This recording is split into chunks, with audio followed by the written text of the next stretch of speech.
All right, yesterday I picked up this Smith Wesson M&P 2.0 5-inch 9 millimeter. That's a long ass name. I'm just going to call it the M&P. I am pretty sick, so just bear with my terrible voice.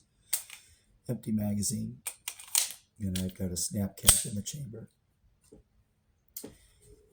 So far, I'm really liking this. I'm just doing some dry fire right now. This pistol is awesome. It's very pointable. You know, feels almost exactly like a 1911 in your hand. It's just a little thicker.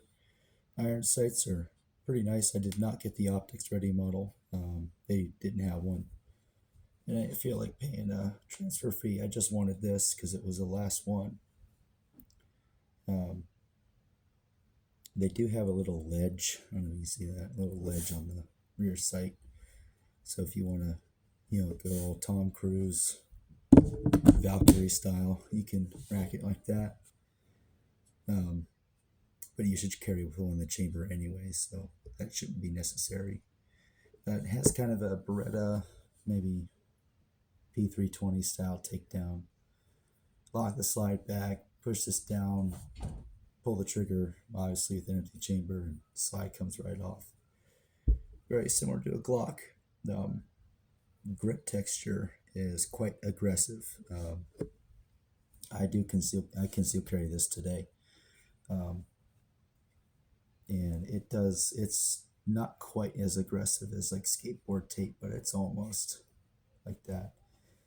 If you're going to conceal carry an M&P, I would say you wear an undershirt, and I do, so I didn't feel it at all.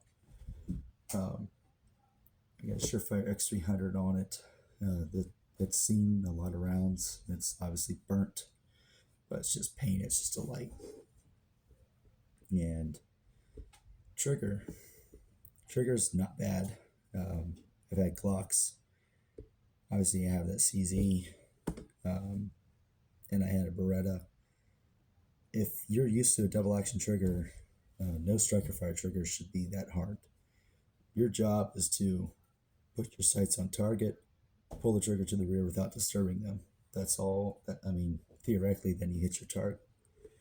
So, take up. You feel something mechanical in there, and based on my understanding, that's probably defeating the plunger for the striker block inside of here. There's a little part here that the trigger bar moves, and that defeats the little plunger up at the top of the slide. So you feel that, and then you're at the wall. It's like the second you feel that, boom, wall. And then pull through is about 5 pounds. It's very crisp. It's not mushy like a Glock. You say Glock has a wall. It really doesn't. It's just mush.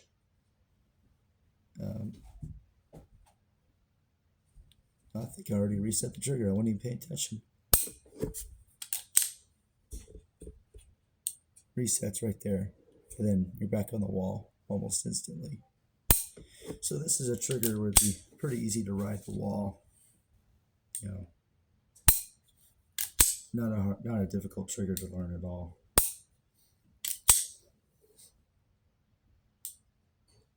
Yeah, I like that. It's pretty nice gun. I got the full size because I also want this gun to do everything. This is a brand new gun. Had been sitting for about 3 years. It's a 2022 production. You can tell because it still says Springfield, Massachusetts on the slide. Obviously, Smith Wesson's relocated to Tennessee recently. And this was a display model, so there's a little bit of wear on it, but this is a new gun. This has had no rounds through it. So I'll get it cleaned up a little bit more, but I'm not worried about it. This is a tool. This is going to go with me out in the woods, hunting for Wendigo. This is going to be concealed carry a lot. This is going to pull double duty as a home defense pistol. It fits in my Stop Box Pro with the light on. A full-size 9mm can do everything. If you want to conceal carry one of these, you absolutely can. This is the same frame as the compact. Um, the light that people, and a lot of people put a light on their gun. I mean, half the time it's dark, and now with daylight savings time gone, most of the time it's dark. So this is the same frame as the compacts. I know I said that already, but that is shocking to me. It's just the longer barrel and dust cover. It might even use the same recoil spring, because that recoil spring don't come all the way out here. It kind of stops right in there. And a lot of you guys conceal carrying a Glock 19 with a Surefire X300 on it. That's the same overall length as a Glock 34. You know, so this would be the same overall length whether I had a 5-inch barrel or a 4-inch. So if I'm still getting all that length, I might as well have another inch of barrel.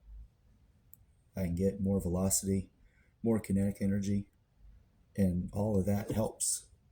I mean, so far I'm really liking this gun. When I finally do go shoot it, I'll post about that, and we'll follow the journey of the so-called brown beast.